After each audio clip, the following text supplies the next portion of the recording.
улсын их хурлын гишүүнийг эгүүлэн татахтай холбоотой буюу улсын их хурлын тухай хуулинд нэмэлт өөрчлөлт оруулах хуулийн төслийг дөнгөж сая улсын их хурлын дарга учралд Монгол Улсын ерөнхийлөгчийн хамгааллын газрын дарга үүсдэг үлдэр өргөн барьлаа.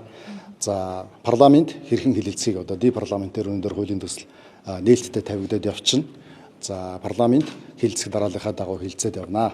За энэ хуулийн гол үзэл баримтлал бол 1992 онд үндсэн хуулинд тусгагдсан улсын их хурлын гишүүний бүрэн эрхийг дуусгар болгохтой холбоотой буюу улсын их хурлын гишүүнийг эгүүлэн татахтай холбоотой энэ хуулийг органик хуулийнхан хүрээнд тодорхой болгож өгч байгаа. Өнөөдрийн хүртэл яагаад хэрэгжихгүй тодорхой бос яваад байсан юм бэ гэдгийг нь хуулийнхын хүрээнд тодорхой болгож байгаа. Ямар нэгэн бие даасан хууль биш. Улсын их хурлын тухай хуулинд байдаг. Одоо улсын их хурлын гишүүний амлалт гэж байна. Энэ амлалт бол одоо зүгээр нэг хоосон амлалт бол биш. Энэ бол хуулийн зүйлзээ алдтаа хуулийн өмнө хариуцлага хүлээх ийм одоо санкц. Тэгэхээр улсын их хурлын тухай хуулийн жишээ нь 7-гийн 2-д улсын их хурлын гишүүний тангараг гэж байдаг тийм ээ. Улсын их хурлын гишүүний нийт ард түмний элчийн хувьд гэж байгаа тангараг өргөдөг. Энэ тангарагт нь ёс зүйн хэмжээг чандан сахих гэж өгүүлбэр нэмж байгаа гэсэн үг. За ингээд улсын их хурлын тухай хуулинд өөрчлөлт оруулснараа улсын их хурлын гишүүн одоо зарим зүйл залтуудаас нь та бүхэн товчхон одоо хэлэхэд улсын их хурлын нийт одоо чуулганыхаа хуралдаанд тий хавар намрын чуулганы хуралдааныхаа 70-аас доошгүй хувьд гэсэн үг. Бичлэн оролцоогүй буюу нийт одоо хуралдааныхаа 70% нь заавал суух ёстой гэсэн үг. Суухаас гадна заавал бичлэн одоо санал өгөх ёстой. Эрцээ бүртгүүлээд гарч болохгүй гэсэн үг. Ингэжээж одоо нөгөө ард түмний элчийн хувьд төлөөлөх үүргээ одоо хэрэгжүүлэх ёстой гэдэг зарчмын шаардлагыг тавьж байгаа гэсэн үг. Ингээ хуралдааныхаа 70% нь суугаагүй бас саналаа өгөөгүй гишүүн бол эгүүлэн татагдах үндэслэл бий болно гэсэн үг. Энэ эгүүлэн татах үндэслийг хэн тавих вэ гэхээр нөгөө иргэд сонгогчдын зүгээс өргөдөл гомдлыг улсын их хурлын ёс зүйн дэд хороонд гаргана гэсэн үг.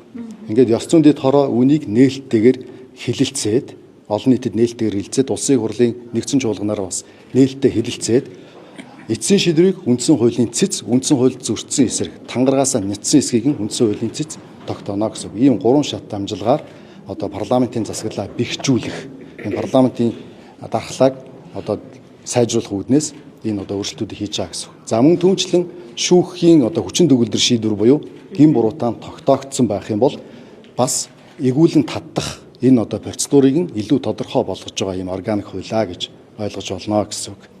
Батлагдсан өдрөөсөө хэрэгжинэ гэж хуулийн төсөл туссан байна. Энэ болохоор улсын их хурлын тухай хуулийн 36-гийн 1-ийн 1-т болохоор улсын их хурлын үйл ажиллагаа улсын их хурлын дэгтэй холбоотой л гэж байгаа. Энэ хууль нь улсын их хурлын үйл ажиллагаа улсын их хурлын дэгтэй холбоотой ямар нэгэн тийм өөрчлөлт хийж байгаа зүйл огтоос биш. Улсын их хурлын тухай хуулинд тулсан 36-гийн 2-3 мөн үндсэн хуулинд олгосон одоо ерөнхийлөгчийн бүрэн эрхийн хүрээнд энэ хуулийн одоо өөрчлөлтүүд хийгдэж байгаа гэсэн үндсэн хуулийн 33-ийн 4 энэ төр байгаа. Тэгэхээр энэ бол ямар нэгэн одоо улсын их хурлын үйл ажиллагаанд нь оролцож байгаа зүйл биш. Улсын их хурлын тухайн гишүүний эрх зүйг нь тодорхой болгож өгч байгаа гэсэн үг. Хариуцлагын тогтолцоо тодорхойгүй байгаа гэсэн. Өнгөрсөн одоо 34 жилийн хугацаанд парламентын засаглалын хугацаанд хариуцлага тооцох үндсэн хуулинд нь 34 жилийн өмнө тусгасан хэрнээ өнөөдрийн хүртэл улсын их хурлын гишүүний бүрэн эрхийг нь дуусгар болгох буюу эгүүлэн татах тэр одоо процедурыг нь тодорхой болгож өгөөгүйгээс өнөөдрийн үйл ойлголцол ард нийтийн одоо иргэд сонгогчдын парламентын засаглалтаа итгэл сулраад байгаа. Нэг талаас нь нийгмийн одоо маш их одоо хүлээлт, хүсэмжлэл бий болсон байна гэсэн үг.